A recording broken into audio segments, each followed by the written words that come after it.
interested art parties, welcome to a little training manual I want to set up.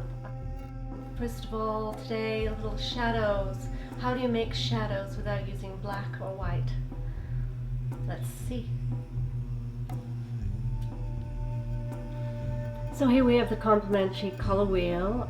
Recommend checking out Joseph Alba's color theory books if you're more interested on how colors mix and how you can manipulate colors and bring more complexity to your palette. If you follow the arrows there, you see the complementary colors. You see the yellow at the top goes to the purple at the bottom, blue to orange, green to red, and reverse, and all the mixing in betweens. So we'll start with the complementary colors and let's go forward. So here I've set up examples of color gradations, and I have the light source here. I'm going to try and bring shadows using complementary colors rather than black or white. I'll show you a diagram of the color wheel that will show you where the complementary colors lie. I set these up, so yellow gradation and so on, and we'll play here and see if I can demonstrate clearly how this works. So on the color wheel, purple is opposite yellow, so we have a yellow sphere here, light coming from this way, so this is where the shadow would be. So let's just try. I'm using gouache, so there's a bit of transparency, so I can just put the purple onto the yellow. If you're using oil paints or something, you'd want to mix the yellow with the purple and get the actual color rather than relying on the transparency. So here we have some of the purples. I'm going to try this true purple here. Just make it quite light, so that might do the job. Maybe go a little darker. Let's see.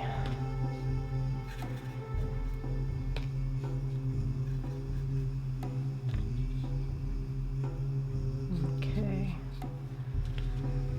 So bending a little bit so that the camera can see this. So let's start.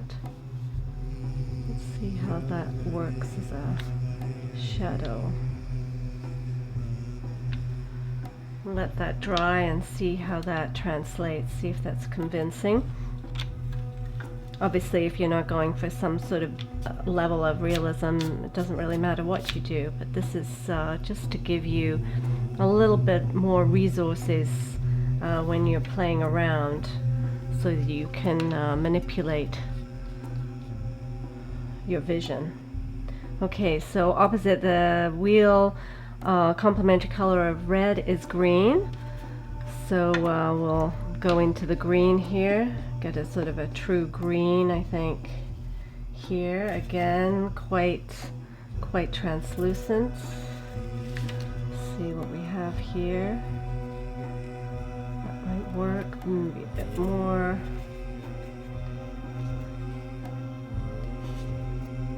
So the shape of the shadow here I'm doing is from memory, but obviously if you're going for hyperrealism, you want to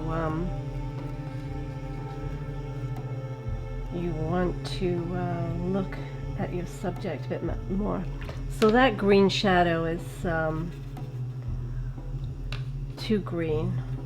If we mix a little bit of the red with it, you'll see how that green becomes a gray and becomes a shadow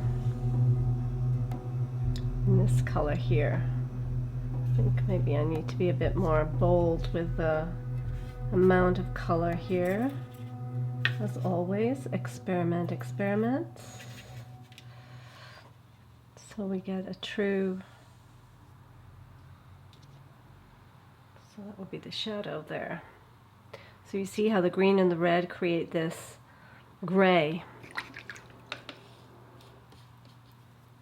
And then this creates a shadow. It goes into the gray tones.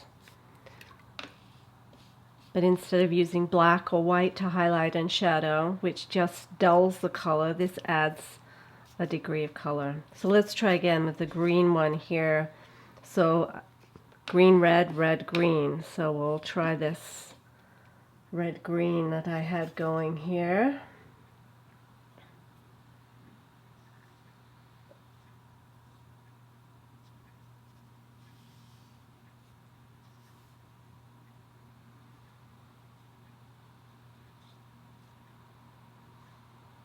To let that dry a bit. Remember, the light source is coming in this direction. We'll let it dry and see how it comes through. So blue on the color wheel again. Blue, the opposite is orange. So we'll get a bit of orange happening in here. Again, in this palette here. Orange. Let's see how. And then because of the transparency, I'll just put pure orange on, and you'll see how that creates a really quite a nice shadow. Now to do this shadow, I'll mix the blue and the orange, like you would if you were doing acrylics or oil paint. You'd mix the actual color, and there you get a shadow. Now I can make that a bit more blue perhaps.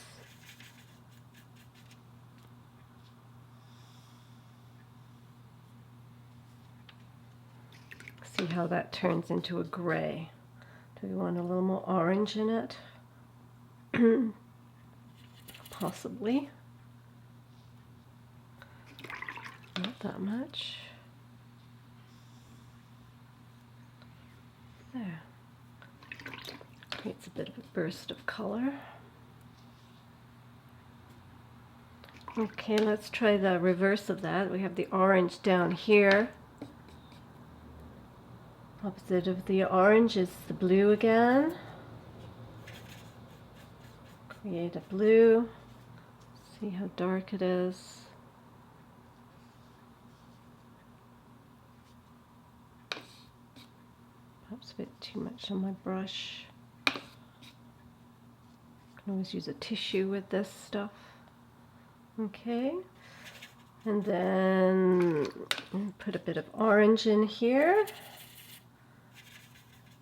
Get that color. And there's the shadow. Want a bit more blue in there.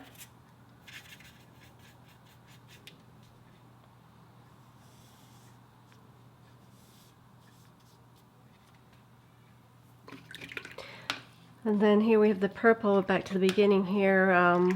Put some yellow in here. See how the yellow works on this, going from light, dark to light. It's a little different, perhaps.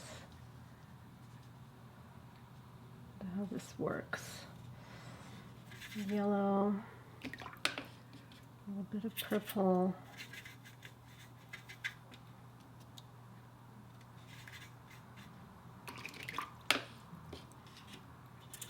Yellow.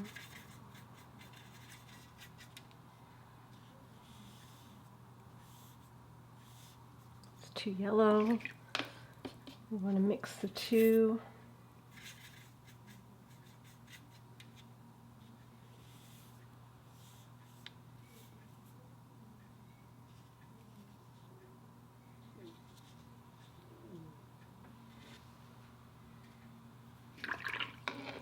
And get some shadows going. So I got a bit heavier with the colors, but you see that's quite a convincing shadow. So I'll let you experiment and explore the wonders of complementary colors and shadows. Thanks for watching.